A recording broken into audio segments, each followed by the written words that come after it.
Right, welcome back to TABA. Got Daz Halligan on with us tonight. Daz, thanks very much. This has been a long time in the making, mate. Obviously, getting hacked didn't help me too much. I think me and you go back nearly 25 years, mate. Yeah. A long time, mate. So thanks very much for coming on. First of all, Daz, how are you, mate? Yeah, I'm good, mate. Yeah, things are good. I'm just out camping in the lakes with a camper van. Just got a camper van, so we're out with the dog. It's all good. Happy days. So what about today, and Daz, is obviously get the full story, mate. You know what I mean? It's the whole process is tell all, buy all. So what I want to do is go right back to when you grew up, where you grew up, how your life was to the point of, well, now essentially, mate. So Yeah. where was it you grew up, Nat, Daz? I'm Warrington lad, up in the northwest. Grew up on a council estate. Had a very, good mum and dad. It was all good, mate. Had a good circle of friends. Always wanted to be in with the in crowd, if you know what I mean. It was all sporty when I was growing up. Did a lot of football when I first got into it, and then moved on to rugby league.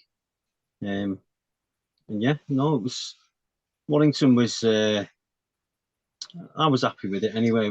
We lived right near a big playing field, but it had loads of derelict places at the back, and it was all building fires and making dens and all that stuff. It was all good, mate. Really good crack. I had a brother that was 11 months younger than me, so we kind of grew up together like it was sound. Yeah, I'm the same. I've got a brother who's 11 months older, so the older tends to lead the younger astray, mate. But we'll leave that one at that.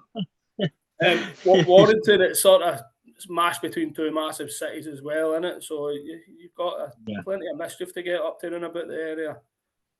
Yeah. Well, I mean, the football you were either United or Liverpool. When it kind of got into the older days, going into the boozers and that was what it was like. It was a good crack with the lads around the football stuff. It was good. But massive rugby town as well, Dad. So how did you fall into the football? Huge. I mean, I was well into Warrington because we used to get free passes on a Sunday because we was an amateur team, and that was great watching, some of them games. I mean, don't think Warrington were that as good as they are now then, but it was just great to see the likes of Les Boyd, and some of the old firm, Steve Roach and that, some big props and the big fights they had on the field. It was like insane, you know what I mean? It was top. I got hooked on it. In terms of sort of school, that's what were you like? Were you a bit of terby? Were you bright? Just wanted to do sports? Yeah, it was just sports for me. You know what? I think looking back, I didn't have the attention span. Do you know what I mean? I was a bit of a clown. I mean, I did okay at school. Once I applied myself to stuff, I didn't realise until I joined the army really that if I applied myself to something and give it a go, I did all right at it. But at school, it wasn't interesting. Like, the sports side was good, but I wasn't interested in the other. I just wanted to have a laugh with the lads. You know what I mean? That was what it was about, really. That's a story of thousands of soldiers, isn't it, mate? How many people have you spoke to, and that's the exact same background? Couldn't be asked at school, but they were all right when they got to the army. Yeah, that was it. Product environments, isn't we, mate? That's it. Yeah, that's it. Obviously, Warrington's well known for its, and it used to be well known for the nightlife as well. Like, I believe Mr. Smith's, and you had like the Creamfield's still massive to this day. Were you ever lured into stuff like that before you decided to piss off to the army? Yeah, move that. Like I say, it was all sports for me. I remember doing a presentation evening, and I took a few of my mates. Mum and dad was there. We'd all dressed up, and I had a really good sports evening. Where the presentation, all the trophies and that. And I got player of the year, and the lads said, "Let's go town and celebrate." We were only like 16, you know, but we were quite big lads, so it, you know, and we all had our shirt and pants on and that, so we looked the part. And we ended up going to a nightclub, a local nightclub, Legends, which was renowned in Warrington, and that just kicked off something else. That, you know, we just started going there. Once we realised we could get in, that was it. You know, it was all about that. It was all about, you know, having a party and having a scream and, you know, having a good get together with the lads. And we didn't know we were born, if I'm honest. We just had an absolute scream. We ended up getting a job in the local tannery, which was it was like 150 quid a week. You know, you'd bung your mum 20 quid and you had 130 quid and you just lived for the weekends. Do you know what I mean? It was like, that's all it was. It was like, just couldn't wait for the weekend. And we were going out partying, you know, getting into town, which had a great nightlife at one point. It was awesome. And like I say, going into Legends after that was next level, mate. It was just bouncing. Like nothing I've ever experienced. But it really did build a bond with them lads. Do you know what I mean? It was powerful. It was ace. Yeah. We sort of stuck together, and made some good friends as well, because that was the era where, you know, that you've got your Orford and your Longford lot. They were quite a crazy bunch. They are now, but Latchford was all quite tame lads. But when we went out clubbing with them all, they all loved us. You know, we all got on dead well, and it was it was top. It was good to do. Good. What age were you, Daz, when you decided to go to the army? Was that something you'd always sort of aspired to, or was it just one to change? Well, my uncle was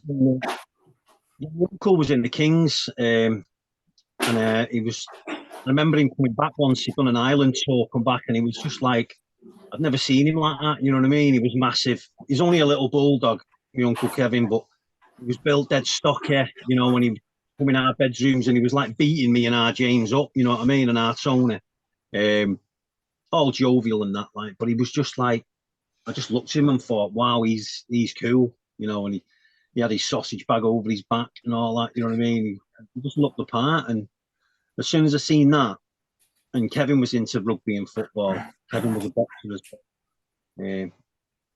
So I looked up to him, and I knew that's what I wanted to do. Do you know what I mean? And I think once I'd done about 6 months of that clubbing and nightlife and all that, you know, like, I started to get some consequences. You know what I mean? Silly things were happening, and you know, police were getting involved, and I didn't want to go down that road. So I just seen it as a ticket out. You know what I mean? Yeah. I seen my mates all getting nicked and a few things happening, which was a bit untoward, and I knew I needed to get out of there. Do you know what I mean? You know, I'd done something a bit.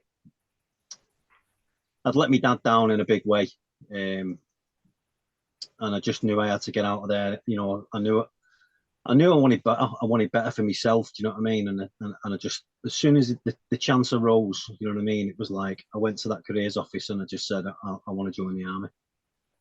You know, and I was the same, Daz. I was about 18, I think, and I decided, it's time to move where I stayed. You know, same as yourself, mate. All the lads are brilliant. Everybody's amazing. But, you know, within yourself, sometimes it's just time to move away, get something, a wee bit of life experience as well, isn't it? Yeah. Well, that's it.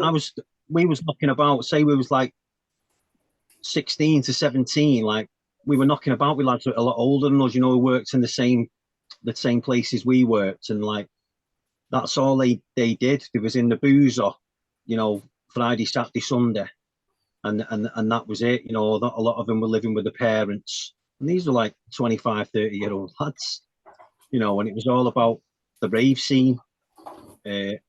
And like I say, the consequences were coming, and I just thought, I don't want to be, you know, something just clicked, and I just thought, I was in a dead end job.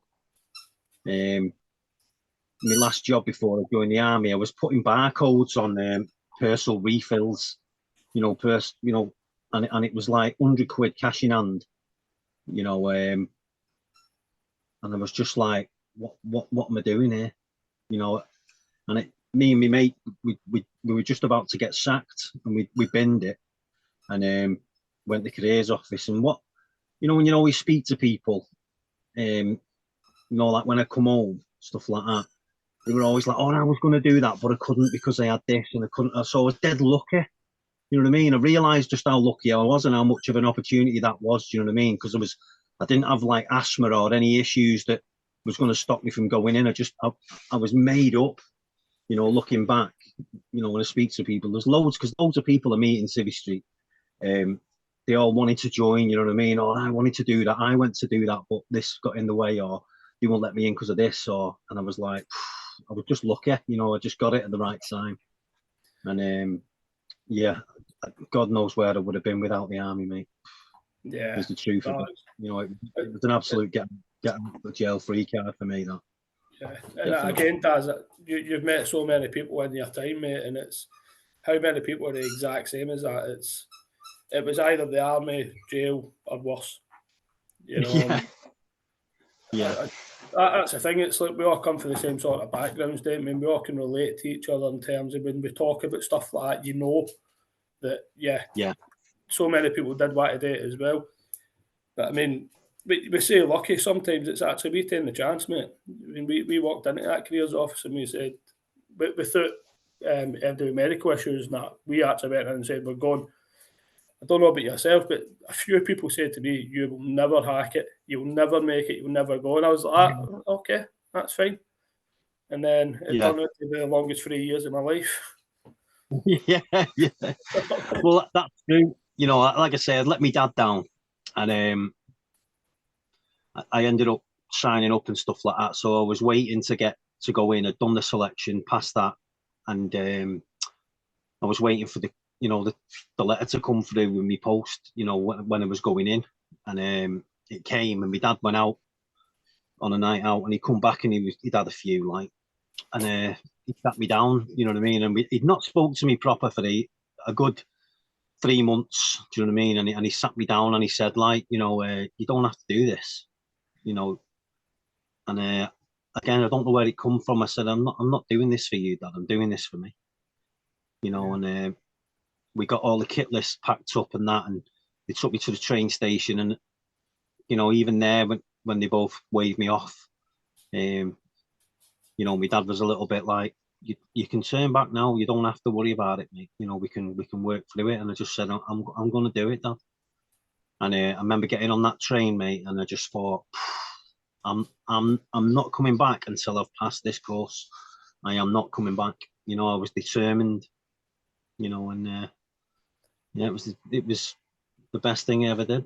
So where was phase one for you, Daz? Excuse me. Phase one for me was Winchester. Did you have to get off at London and go through the underground? Or was it straight to Bournemouth? Because my first experience was through that London Underground, mate. I've never been on it since. I don't think I did the London Underground. I didn't do that. I think we changed at Birmingham and went somewhere from there. Or Crewe, then Birmingham, and somewhere from there. Had you decided at that point you were going after your Daz, or was that someday in training like that, wee man in here? No, that was it. I was going to the RTR. There was a guy in the careers office, a big jock. He's the one that got me, because I went to the selection, and it was at the Paris. It was at Lichfield, and they, because I'd done really well on the run, they were sort of coercing me to do this, and then so I said yes, as you do. You know, like, you want to join us? Like, I was like, yeah. You know, and when I got back, my uncle said to us, like, you know, I'd go for the tanks. You know, don't go for the paras. You might get something, a trade out of that. You know, and so I phoned the careers officer and said, no, I want to do the tanks, and he changed it again. So, yeah, it was another decisive moment, like. Yeah. So how did you find phase one, Daz, coming for sort of scheme lads like us, States, to somebody breaking you down and telling you you're going to do this, you're going to do that? How did you find that side of it? Do you know what? I think the sporting side of me, you know, was a massive help. You know, from being in teams and sort of pushing through the tough times and stuff like that. I had a little bit of that in me. But what a culture shock it was, you know, from the minute we got off the train, they were like Rottweilers in my face, do you know what I mean? Like swearing at me and like proper, and just scared the living daylights out of me, you know. But as soon as I got there, I just said to myself, like, this is it, you know, you've got to do it, you know. But I did. It was hard, don't get me wrong, but I really enjoyed it because, like you say, you was meeting lads that were from the same background as you, just in different areas. Do you know what I mean? And you had a couple which were, you know, done cadets and all that, and they were like little mad asses. Do you know what I mean? I found the cadet lads, the ones that had thought this was going to be a fucking breeze, they were proper sulkers, you know, and like the ones that had come from nothing, you know, they were the ones that were mucking in together and like proper digging in. And it was ace, and that's how you like you know, it did build a lot of character. I didn't think it at the time, you know, but it was just funny. It was ace. It was the first time I met like jocks, you know what I mean, and Welsh, and you know, and all that, like full on, and we just had an absolute scream, honestly. But it was a lot to take in. It was difficult at times, but I wouldn't have changed it for the world. There was a lot of laughing, do you know what I mean, as well as, you know, the pain that we had to go through. But there's a lot of laughing as well for me, you know.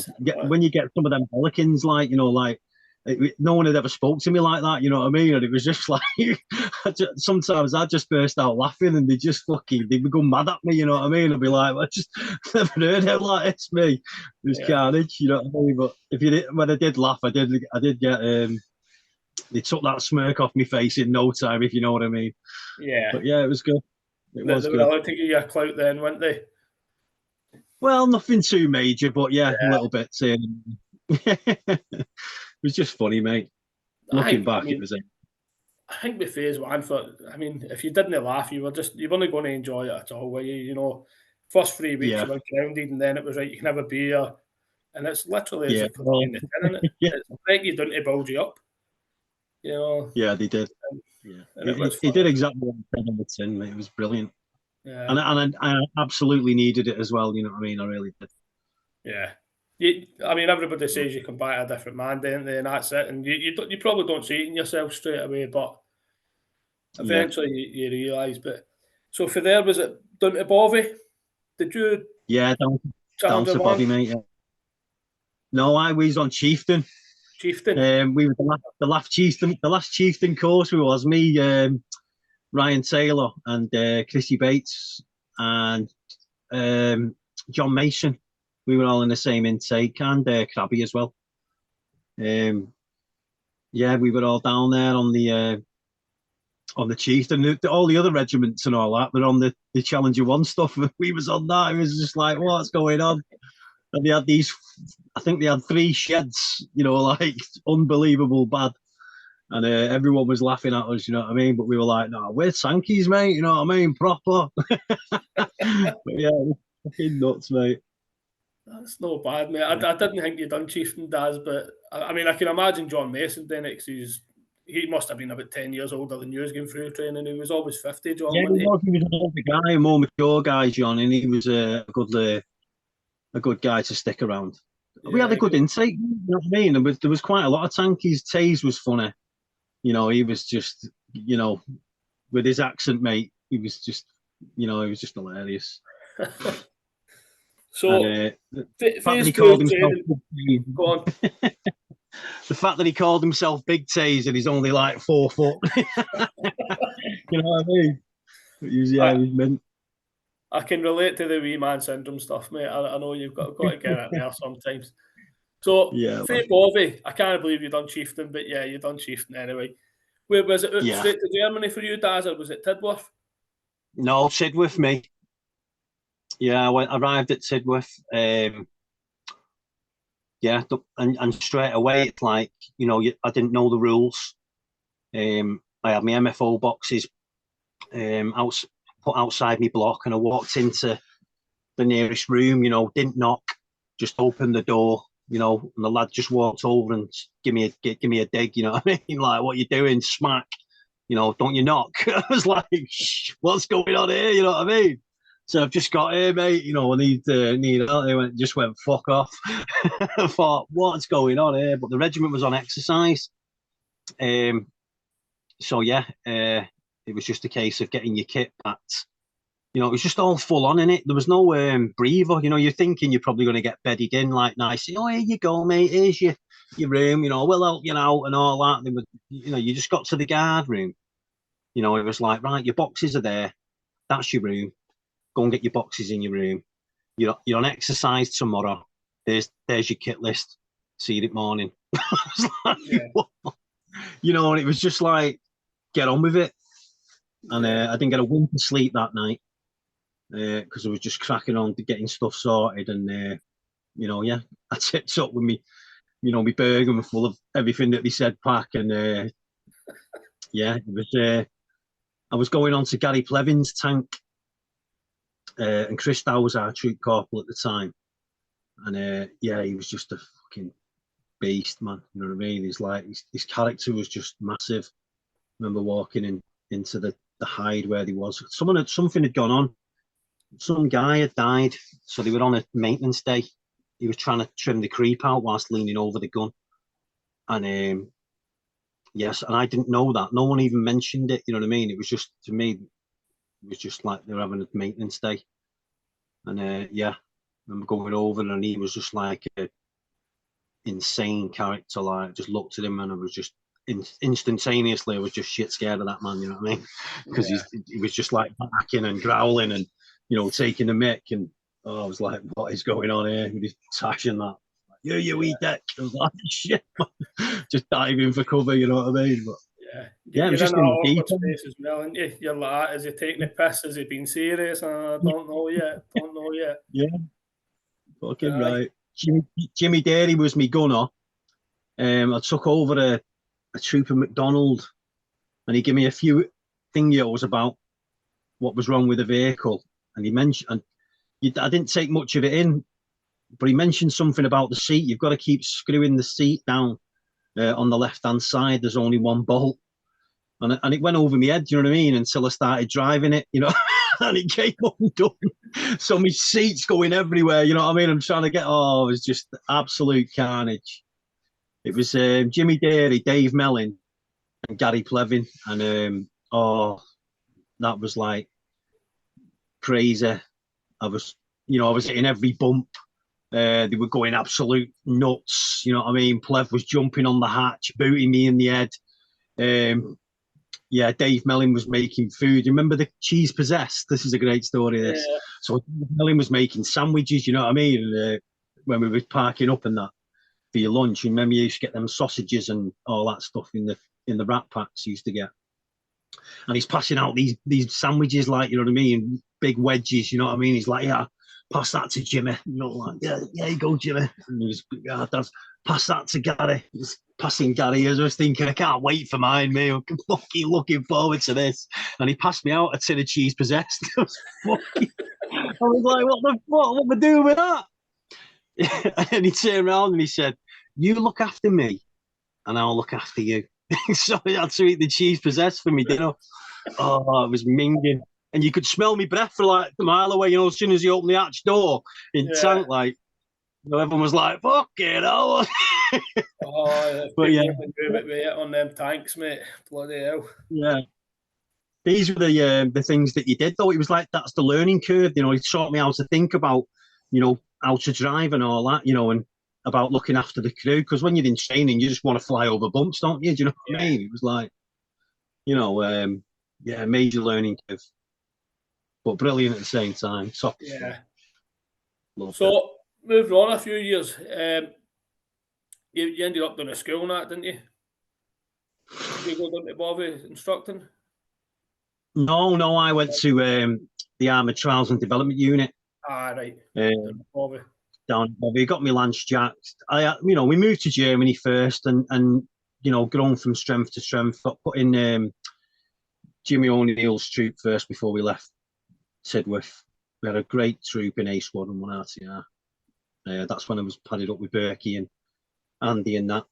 Started doing some good stuff with them. And we just learned our trade, you know, because we were out every week, you know, as you are when you're in Tidworth or Warminster, you know, you're always out on exercise, and just learned to love it, you know, like used to just buzz, you know, going out on exercise. It was top. It was just, it never felt, for the first five or 6 years, the army never felt like a job. It was just an absolute scream, wasn't it? Yeah. We used to skip to work. We just used to skip down to Tank Park, mate, for the banter and the piss takes and the laugh. You know what I mean? That's all we did. It was just mint. Yeah. And just like you say, you build them friendships and them bonds with lads like you won't believe. Even though we don't speak that much, I mean, me and Berkey speak quite a bit. Me and Andy text here and there. I've just started working with Andy Bathgate. He's sound. And back with Richie Sco, and the banter's great with them too. Yeah.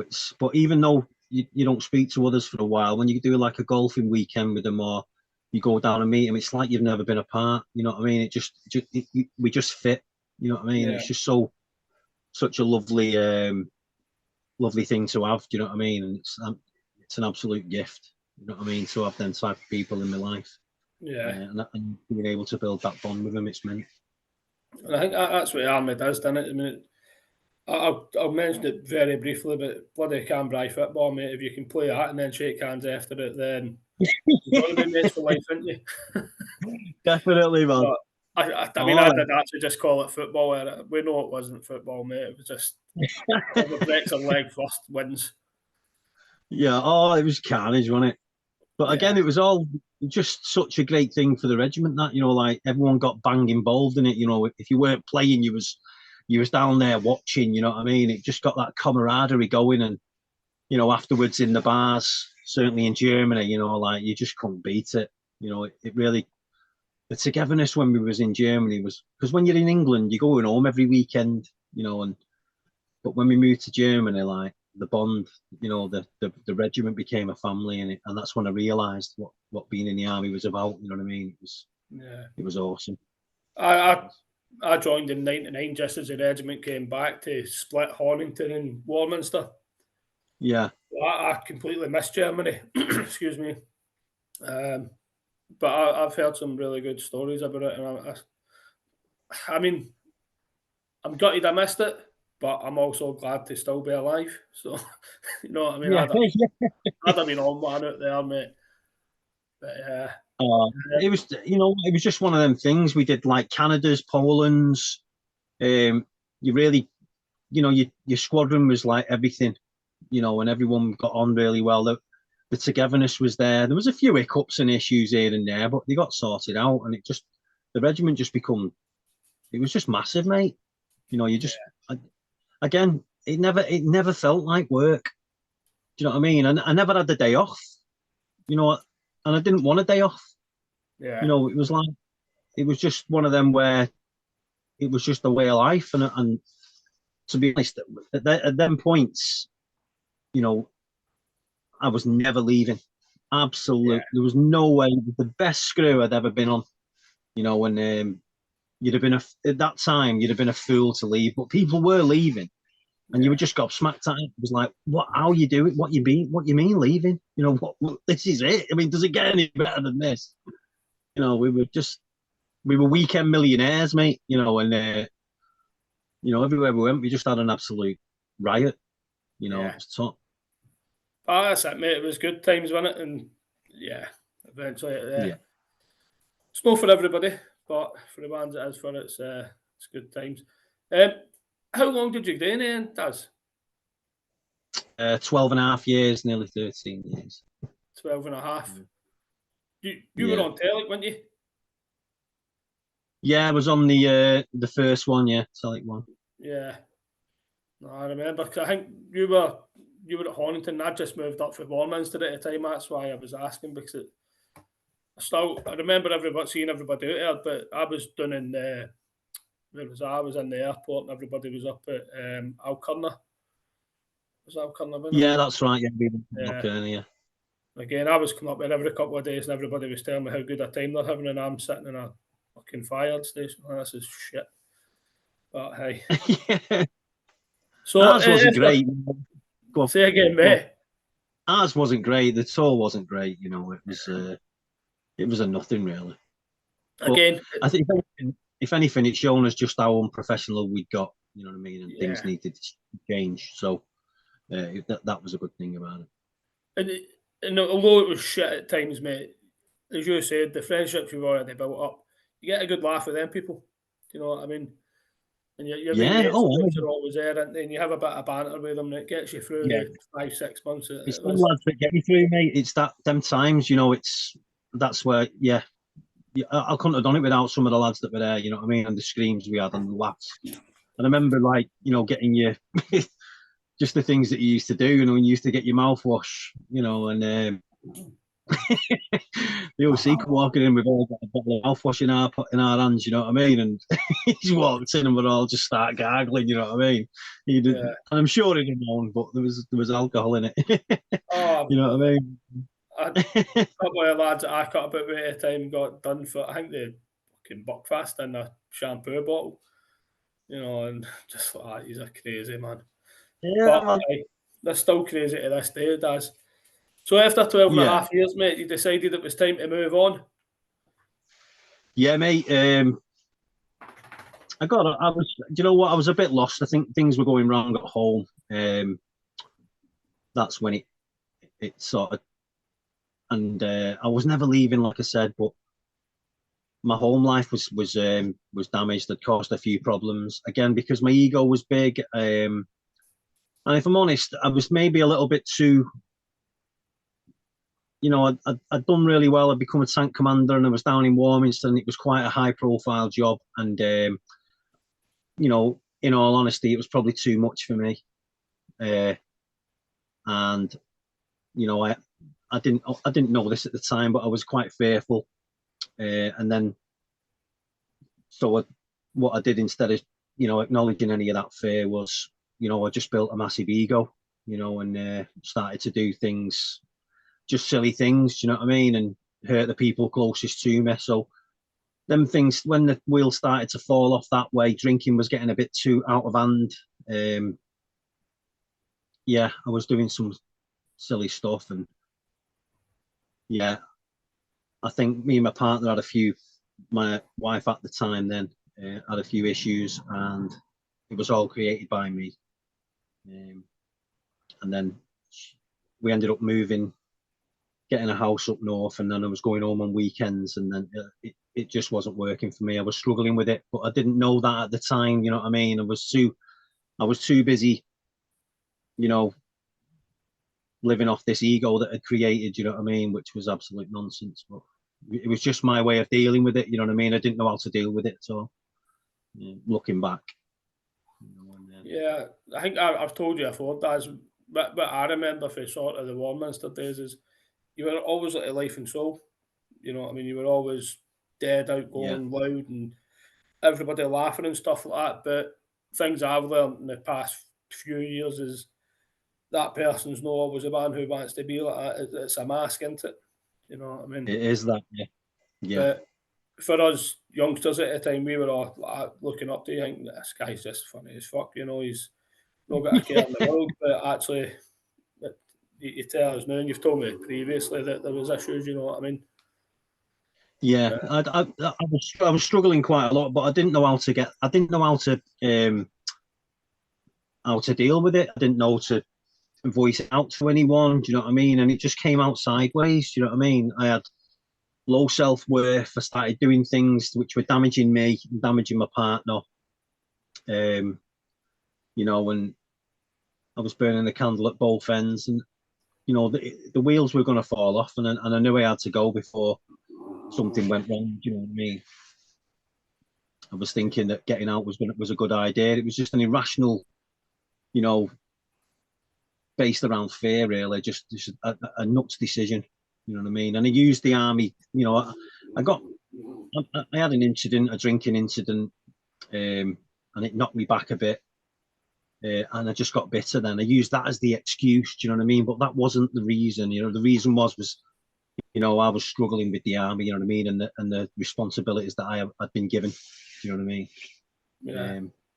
Honesty, you know, but I just used that as my meal ticket out of there. And yeah. And I wasn't prepared for what was going to happen when I left, do you know what I mean? I didn't realise at all what was going on. You know, I started to struggle with anxiety a lot. You know, I was surrounded by family and friends, you know, civvies, and I just felt dead alone.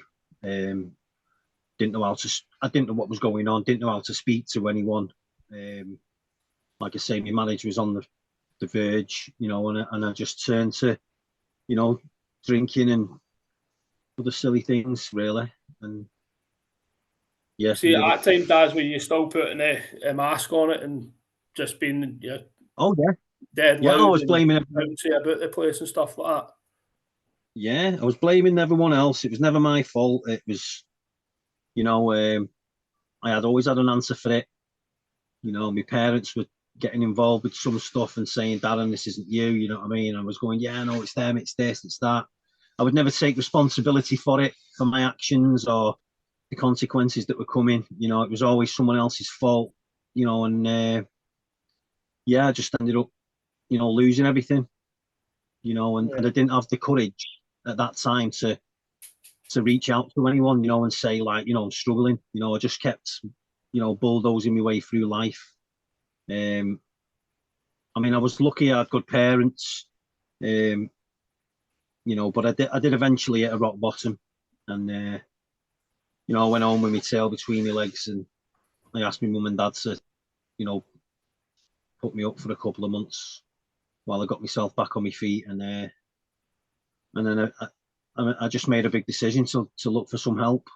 Yeah, and I went to a mutual meeting, a mutual aid meeting, which helped with some of the issues that I had. And I got in touch with some really nice people and started to rebuild. You know, yeah, just started to rebuild my life. And I think with me, because I'd always worked and I didn't have an issue with work and things like that, it was easier for me. You know, I had to get to a place where I made a decision of like, enough's enough, man. You know, like I had to start looking at me, you know, and taking responsibility. And it was difficult. You know, I ended up having to go through I had to go through this program with another guy, you know, where we just own everything, get it all down on paper, you know, start to look at what was my part, you know, and why I was doing it. That's when fear was made aware to me, you know what I mean, how fearful I was. And yeah, it was just a massive thing for me. It really did, you know, it opened me up, man. You know what I mean? I realized, I mean, that's what I mean. When I look back, you know, I like I say, I've not badmouthed anything about my army career. I loved it, you know what I mean? But when I look back at me when I was in the army on some of the occasions, I think, no wonder, man. You know, no wonder, you know. Yeah. I think from outside looking in, they would have seen that I was, you know, struggling, but I didn't see it. You know what I mean? I didn't. The time that you were serving, Daz, it was very taboo, wasn't it, to anybody to ever talk about it and like that, and you know, nobody wanted to admit they had an issue. It was, you've got an issue, you're weak, it's this, that, and the other.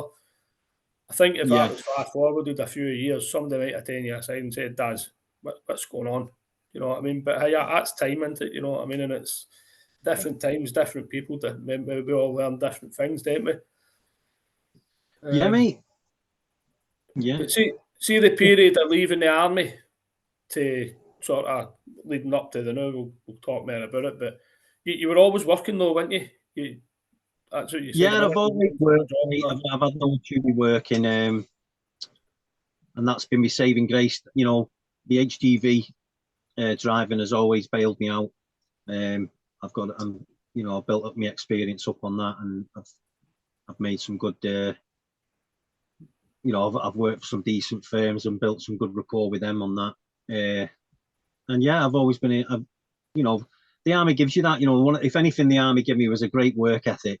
You know, and an element of discipline. Do you know what I mean? And it was like, you know, that was my graft. You know, I've always known how to make money and get, you know, keep my head above water and live the life that I want to live. Yeah. So yeah, that's one of the biggest things I got from the army was that work ethic and, you know, the discipline, definitely. Yeah. So when you said a minute ago you were talking to a guy who you were writing things down with and stuff like that, who was that? Was that just He's somebody from one of the meetings or something?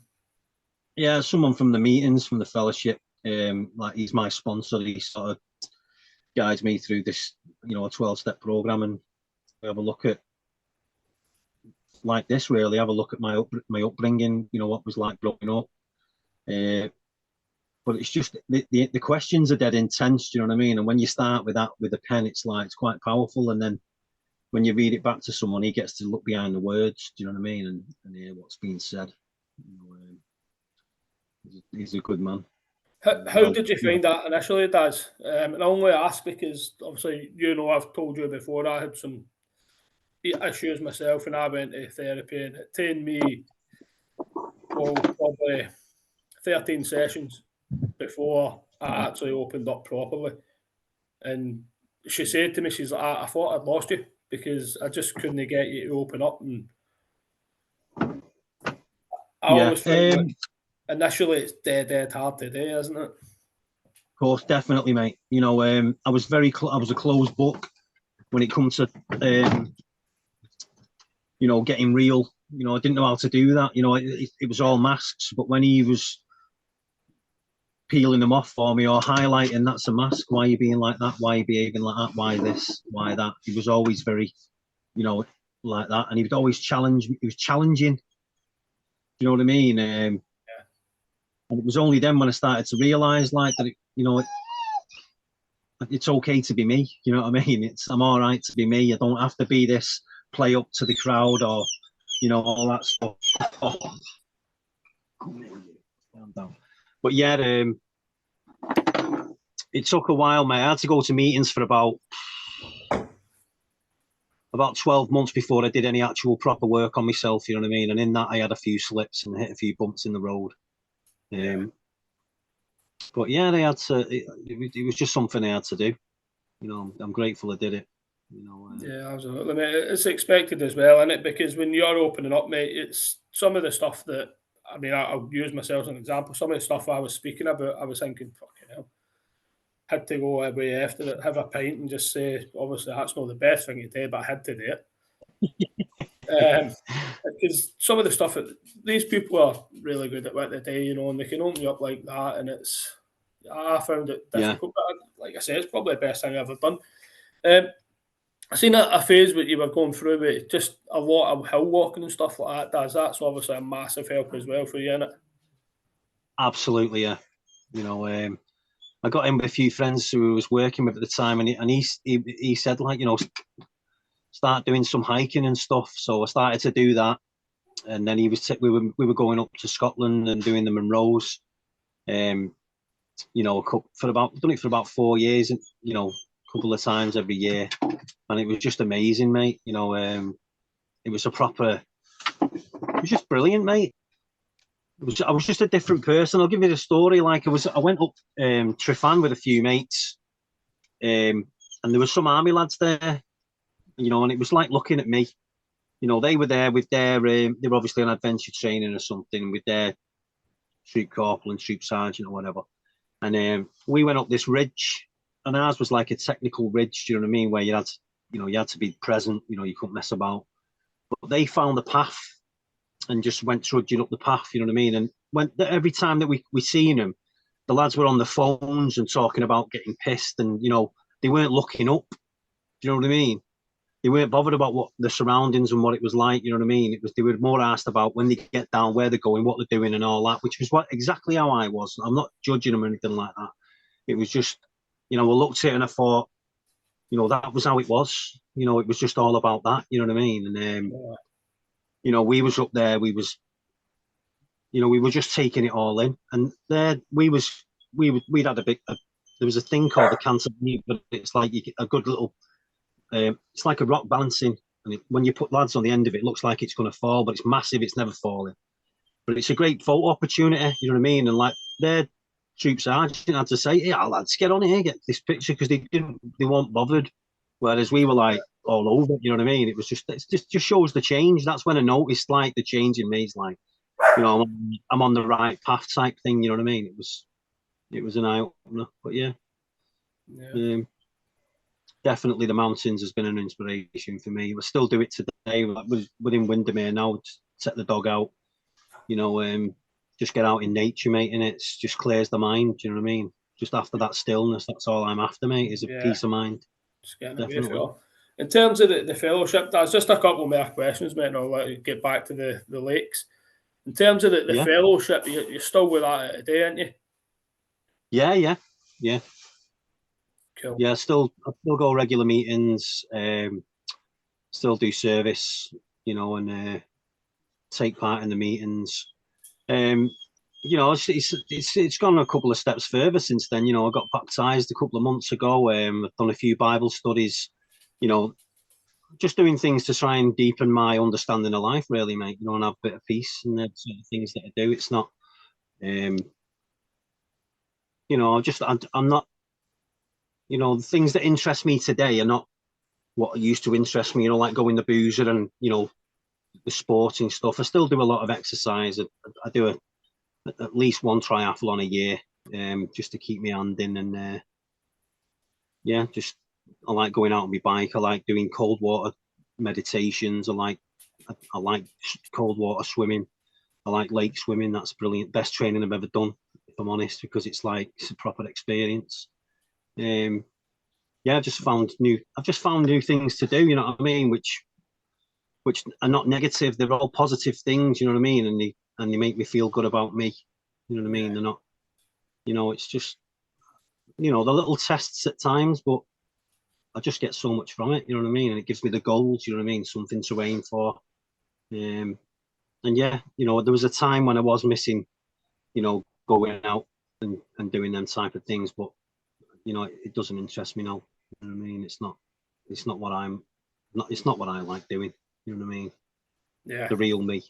That at that time, that was me. That was what I was into, but it's not for me anymore, mate. I prefer simple life, like say being out with nature and just trying to better myself as best I can, really. And because life can be a bit of a struggle, mate, with what's going on. When you watch the news and all that, anxiety can still get a hold of me. You know what I mean? And fear.